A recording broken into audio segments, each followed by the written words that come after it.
Olá, bom dia. Você confere agora notícias do Brasil e do mundo. As passagens aéreas no Brasil atingiram o maior valor em 13 anos. O preço médio chegou a R$ 741. Em um ano, o aumento foi de quase 11%.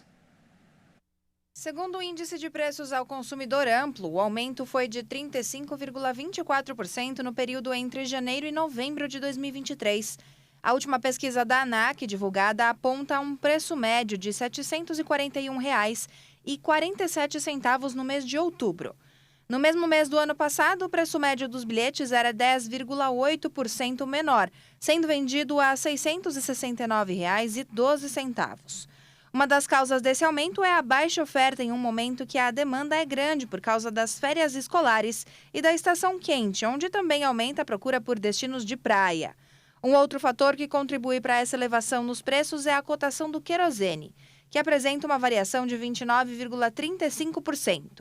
O setor, que ainda sofre com os reflexos da pandemia, viu um aumento na busca por passagens, mas não se recuperou completamente.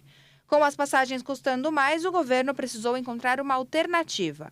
O Ministério de Portos e Aeroportos disse se comprometer a, entre outras coisas, abaixar o preço do querosene de aviação. Por outro lado, o plano das companhias aéreas é oferecer passagens mais baratas durante um período, aumentar o número de lugares ofertados e oferecer destinos com valores abaixo de R$ 199. O Conselho Monetário Nacional determinou um limite aos juros que os bancos podem cobrar no rotativo do cartão de crédito. A partir do ano que vem, o patamar das taxas não pode superar o valor da própria fatura. O Conselho Monetário Nacional determinou um limite de juros que os bancos podem cobrar no rotativo do cartão de crédito. A partir de 2024, o patamar das taxas não pode superar o valor não pago em si de 100% ao ano. A modalidade é oferecida a quem não pagou por completo a fatura. Mas, no boleto seguinte, a dívida é acrescida justamente por esses juros do rotativo. Segundo dados do Banco Central, a média dos juros do rotativo cobrado costuma superar o nível de 400% ao ano. Com isso, a pressão do governo por uma alteração vem aumentando desde o começo do ano. Na prática, se um consumidor deixar de pagar 100 da fatura do cartão de crédito de janeiro, em fevereiro ele já vai ter que arcar com um total de, no máximo, 106. Segundo a Febraban, que representa as maiores instituições financeiras do país, os juros ainda vão se manter em um patamar elevado, prejudicando o comércio e aqueles que mais precisam de crédito para consumir. Para alguns economistas, o rotativo em nível superior a 400% ao ano é uma verdadeira ofensa a uma população tão carente de recursos e conhecimento, já que elas acabam ficando endividadas sem saber. Algumas instituições abusam e chegam a valores ainda maiores no ano. Essas mudanças devem auxiliar o consumidor que usa o cartão de crédito para pagar as despesas, mas é necessário aumentar a educação financeira do brasileiro. Antes de partir para o recesso de fim de ano, o presidente Lula deixou assinado o decreto que prevê o salário mínimo nacional em R$ 1.412 a partir de 1º de janeiro de 2024. E olha só, inadimplentes passaram a consumir mais depois do Desenrola Brasil, o programa do governo para renegociar dívidas. De acordo com uma pesquisa realizada pelo Instituto Locomotiva e pela MFM Tecnologia. Segundo a pesquisa Raio-X dos brasileiros em situação de inadimplência, o número de endividados que disseram ter feito compras no comércio de rua cresceu 15% em novembro, na comparação com o mesmo mês do ano passado. A quantidade dos que declararam ter utilizado canais online para fazer compras também cresceu no período, alta de 12%. O estudo mostrou ainda aumento da intenção de compra futura dos inadimplentes. 55%, por exemplo, planejam comprar uma televisão. Ainda segundo a pesquisa, 39% dos entrevistados têm certeza de que conseguirão pagar suas dívidas. As empresas responsáveis pelo levantamento concluíram que o estudo deixa claro que não é porque as pessoas estão inadimplentes que deixarão de consumir. Elas têm renda e necessidades de consumo, mas por alguma razão ficaram nessa situação. E o Desenrola coloca os brasileiros de volta ao universo do consumo, segundo o estudo.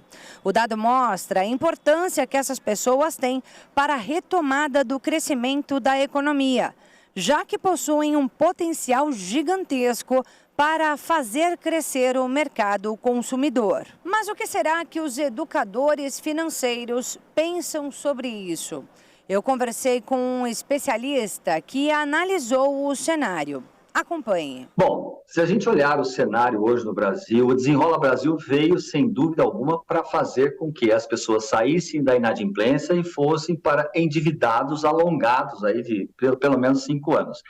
Isso resolve a causa do problema financeiro? Não, não resolve a causa do problema financeiro. Essas pessoas voltaram a ser adimplentes, entraram no mercado novamente como consumidoras que podem buscar o crédito e fizeram novas dívidas. Só tem um detalhe, essas prestações não cabem no orçamento financeiro dessas famílias. Então, o que vai ocorrer naturalmente, e o impacto do aumento da inadimplência tem sim a ver com esta questão da possibilidade dessas pessoas voltarem a comprar novamente e, lógico, a consequência vão ficar novamente inadimplentes. Então, não resolvemos causa, que é levar a educação financeira para essas pessoas, e sim levar mais uma possibilidade de consumo que o mercado agradece. Só que as pessoas não podem sair comprando aquilo que não é tão necessário, como uma televisão, que é algo de entretenimento. Se fosse uma geladeira, até concordaria. Mas nós precisamos ter muita consciência, porque dinheiro não aceita desaforo,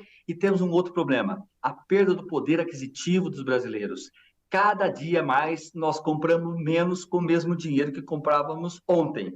Então, nós temos um desafio pela frente, que é fazer com que nossas pessoas, as famílias, possam efetivamente comprar com consciência, sabedora que pode pagar essas prestações. O presidente Lula sancionou com vetos a lei que acelera registro de agrotóxicos no Brasil. Depois de 24 anos tramitando no Congresso Nacional, o texto foi aprovado no Senado em novembro e enviado à sanção. A nova lei estabelece prazos para a autorização de novos defensivos agrícolas. Ao todo, o presidente Lula vetou 14 trechos da lei aprovada pelo Congresso. Entre os pontos vetados estão o trecho que determinava o Ministério da Agricultura como o único órgão capaz de coordenar reanálises dos riscos de agrotóxicos, retirando a função do IBAMA e da Anvisa, o texto que retirava a competência do IBAMA e da Anvisa para análise das alterações em registros de agrotóxicos, o artigo que utilizava o Ministério da Agricultura e o IBAMA para deferirem pedidos de produtos à base de ingrediente ativo em reanálise, mesmo antes da conclusão do procedimento, e o trecho que dispensava as empresas de colocar nas embalagens, de forma que não seria possível apagar, o próprio nome e a advertência de que o recipiente não pode ser reaproveitado. Na maioria dos casos, o presidente justificou os vetos pela inconstitucionalidade dos artigos, até do risco à saúde humana e ao meio ambiente. A Justiça negou o pedido de bloqueio de R$1 bilhão da Braskem para indenizar as vítimas da mineração em Maceió. O pedido havia sido feito em ação conjunta pela Defensoria Pública da União, Ministério Público Federal e Ministério Público Estadual. A Justiça Federal em Alagoas negou o pedido de bloqueio de R$1 bilhão das contas da Braskem para garantir a indenização por danos morais e materiais e para viabilizar a realocação aos proprietários dos imóveis que foram incluídos nas novas áreas de monitoramento por conta do afundamento de solo. Ao negar o bloqueio, o magistrado afirmou que a medida deve ser analisada com a devida prudência para garantir o cumprimento da decisão liminar. O pedido foi feito sob a alegação de que a Braskem não cumpriu a decisão temporária da Justiça Federal que determinou a inclusão dos imóveis na nova área de monitoramento no Programa de Compensação Financeira e Apoio à Realocação. A empresa disse que recorreu dessa decisão. Os imóveis que estão na área de monitoramento não estão com ordem de evacuação e é o que argumenta a Braskem para não cumprir essa decisão. A Justiça determinou a indenização dos imóveis um dia após o alerta do risco de colapso na área do Mutange. O local ficou sem monitoramento por dias, já que o equipamento usado para medir a movimentação do solo foi levado pela água quando a mina se rompeu. Um novo equipamento precisou esperar 10 dias para a consolidação dos dados coletados. No dia 22, o primeiro boletim após o colapso apontou que o solo continua afundando, mas a velocidade da movimentação da terra no local é bem menor do que a que estava sendo registrada antes do rompimento. E veja a seguir, o Ministério da Saúde aponta aumento na imunização de crianças em 2023. E ainda, saiba como proteger o seu pet do barulho dos fogos de artifício na virada de ano. Nós voltamos em instantes. Até já!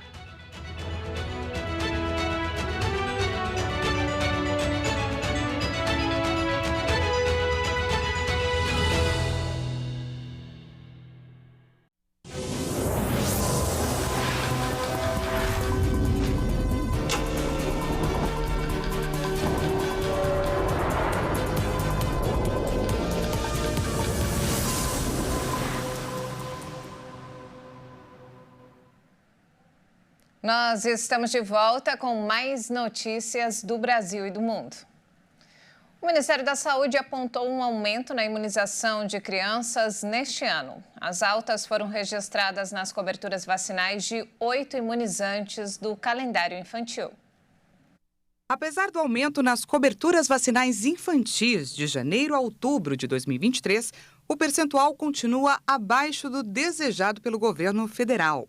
Segundo o Ministério da Saúde, 8 imunizantes recomendados do calendário infantil apresentaram melhora na cobertura vacinal quando comparado com todo o ano de 2022. Os imunizantes que registraram maior aplicação foram hepatite A, poliomielite, pneumocócica, meningocócica, difteria, tétano e coqueluche, febre amarela, sarampo, cachumba e rubéola. O governo federal tem trabalhado na conscientização relacionada à imunização e, em especial, à infantil, investindo no lançamento do Movimento Nacional pela Vacinação, que tem percorrido o país. No Piauí, por exemplo, houve um aumento significativo na cobertura da tríplice viral, passando de 82,8% para 97,8%, assim como da poliomielite, que passou de 75,9% para 89,9%. Outro estado que tem demonstrado melhor é o Espírito Santo. A cobertura vacinal da meningocócica era de 58,5% em 2022 e chegou a 91,6% de cobertura. Mas vale destacar que esses percentuais ainda não estão consolidados com os dados de todo o ano de 2023. A Agência Nacional de Vigilância Sanitária aprovou nova vacina que protege contra doenças pneumocócicas e amplia a proteção de crianças, jovens e adultos. A expectativa é que o imunizante esteja disponível no primeiro trimestre de 2024. Prevenar 20 é o nome da vacina produzida pela farmacêutica Pfizer e pela Protege contra casos graves de doenças meningocócicas, que podem levar a meningite e pneumonia, por exemplo. A gente lembra aqui que essas doenças são transmitidas de pessoa para pessoa por meio de gotículas de saliva expelidas na fala ao tossir ou espirrar. Esse novo imunizante protege contra 20 sorotipos de pneumococo, 7 a mais do que a proteção oferecida pela vacina 13 valente. As vacinas pneumocócicas costumam ser mais dolorosas e podem causar um pouco de inchaço, vermelhidão e até febre. Mas são sintomas que logo passam e não deixam sequelas. A Prevenar 20 atenderá a população pediátrica, idosos e pessoas de qualquer idade que possuem alguma comorbidade. É isso aí. Bem, e a comercialização da nova vacina depende de um processo de definição de preço que é feito junto à CEMED, a Câmara de Regulação do Mercado de Medicamentos. A expectativa da Sociedade Brasileira de Imunizações é que o novo imunizante esteja no mercado até o final do primeiro trimestre de 2024. E nos destaques internacionais, os cortes nas telecomunicações se tornaram recorrentes na faixa de Gaza. Mas, graças aos chips virtuais, os habitantes do território palestino podem acessar a internet e se comunicar com familiares e amigos no exterior. De funcionamento simples, os eSIM se tornaram fundamentais em Gaza. Contatos que vivem fora do enclave compram os chips virtuais e enviam um QR Code.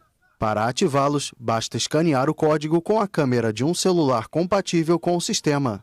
Assim, o usuário em Gaza se conecta em modo roaming a uma rede exterior, geralmente israelense ou egípcia. Os chips virtuais custam em média entre 15 e 100 dólares, o equivalente a cerca de 500 reais.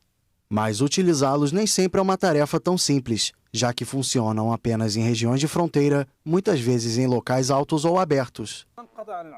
Se não fossem esses chips virtuais, estaríamos isolados do mundo e ninguém saberia o que está acontecendo na faixa de Gaza. Eles fornecem serviço com alta qualidade e ajudam os jornalistas a lidar com esta situação difícil quando as comunicações são completamente cortadas. Os chips virtuais nos ajudam a comunicar com o mundo e a transmitir o nosso material. Israel bombardeia incessantemente a faixa de Gaza e também realiza operações por terra, como resposta ao ataque sem precedentes realizado pelo Hamas em 7 de outubro. O governo israelense afirma que o conflito ainda vai durar vários meses e que só haverá paz quando o Hamas for aniquilado. Uma nova companhia aérea civil administrada pelo Exército iniciou as operações na última terça-feira no México com promessas de tarifas mais baratas que as 3 grandes empresas que operam no mercado local. A Mexicana de Aviación iniciou o serviço com um voo que deixou o Aeroporto Internacional Felipe Ángeles, localizado na periferia da Cidade do México, com destino ao balneário de Tulum, no Caribe, onde o governo inaugurou um novo terminal no início de dezembro. Vamos a consolidar esta linha no tempo que nos queda. Vamos consolidar esta linha no tempo que nos resta na presidência. Temos certeza de que quem nos substituir vai terminar o trabalho de fortalecimento da Mexicana de Aviación. Vão terminar a labor de fortalecimento da Mexicana de Aviación. A companhia foi fundada em 1921 e entrou em falência em 2010. Em agosto deste ano, o governo mexicano comprou a marca por um valor equivalente a mais de 230 milhões de reais para que voltasse a operar. Durante o governo López Obrador, os militares acumularam funções em setores que costumavam ser atribuídos a autoridades civis, como aeroportos, construções, obras de infraestrutura e alfândegas, o que críticos denunciam como uma militarização do país. A proximidade das festas de Ano Novo causa apreensão em quem tem animais de estimação. Isso porque, mesmo que a queima de fogos de artifício barulhentos seja proibido, a prática ainda é bem comum. Com os ouvidos mais sensíveis, os animais podem entrar em pânico e até levar à morte. Veja algumas dicas para deixar seus pets tranquilos e seguros. Os bichinhos de estimação são nossa alegria e nessa época de fim de ano um grande vilão aparece, fogos de artifício. O barulho pode provocar estresse e em casos extremos até a morte, tudo por conta da audição, especialmente de cães e gatos. E o cão não sabe de onde vem, o que é aquilo, se ele precisa se defender, se ele precisa atacar, se ele precisa se esconder. Ana Clara tem um hotel de cachorros e comenta que o ideal é fazer um treinamento durante todo o ano com os pets, assim que identificar que o bichinho tem medo de fogos. Consiste em fazer com que o cachorro associe o barulho dos fogos com algo positivo, com alguma coisa legal, com alguma coisa que ele gosta. Então vamos ver na prática. Enquanto uma profissional segura a caixa de som que faz o barulho de fogos, as outras dão petiscos e agradam os pets que fazem a festa.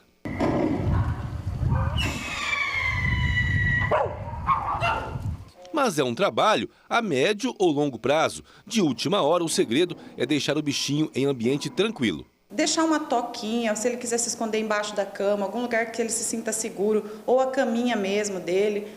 Não adianta nessa hora experimentar alguma coisa nova, colocar faixa na cabeça, o cachorro nunca viu aquilo, não vai ser na última hora que vai resolver. E desse jeito dá para deixar a cachorrada tranquila. E olha só, tem mais algumas recomendações, especialmente quanto à alimentação. Diferente do que muita gente pensa, os pets podem sim se alimentar não só de ração, mas também com comidas que nós, humanos, costumeiramente comemos. Carnes em geral, proteínas, carne de frango, carne bovina, carne suína, peixe, ovos também são muito bem-vindos. Legumes em geral podem ser oferecidos, por exemplo, cenoura, chuchu, brócolis. Normalmente chuchu, abobrinha que tem pouca caloria, então para o animal que está mais gordinho ajuda a dar saciedade e não tem tanta caloria. Frutas podem ser oferecidas com exceção de uva e carambola, que são tóxicas, mas no geral elas podem ser oferecidas todas sem casca, sem sementes. Mas muitos dos itens da ceia devem ser evitados. A gente deve evitar uvas passas e uvas em geral, porque elas podem causar falência renal no animal. Panetone, chocotone, por conta de ter chocolate, que também é tóxico, então a gente também não pode dar vômito, diarreia nesse animal. Ossos cozidos, então a gente também não pode dar, porque o osso cozido, ele fica mais rígido quando a gente cozinha, e ele pode quebrar, formar lascas e perfurar esôfago, estômago, intestino. Cebola também não deve ser oferecida, porque ela tem uma substância que pode causar anemia no animal. Então vamos nos divertir com nossos bichinhos, mas com todo cuidado para um Natal e Ano Novo cheios de alegria. É isso mesmo, vamos cuidar com muito carinho dos nossos animais de estimação, eles merecem. E não temos mais tempo, essa edição fica por aqui, mais informações ao longo da nossa programação. Muito obrigada pela companhia.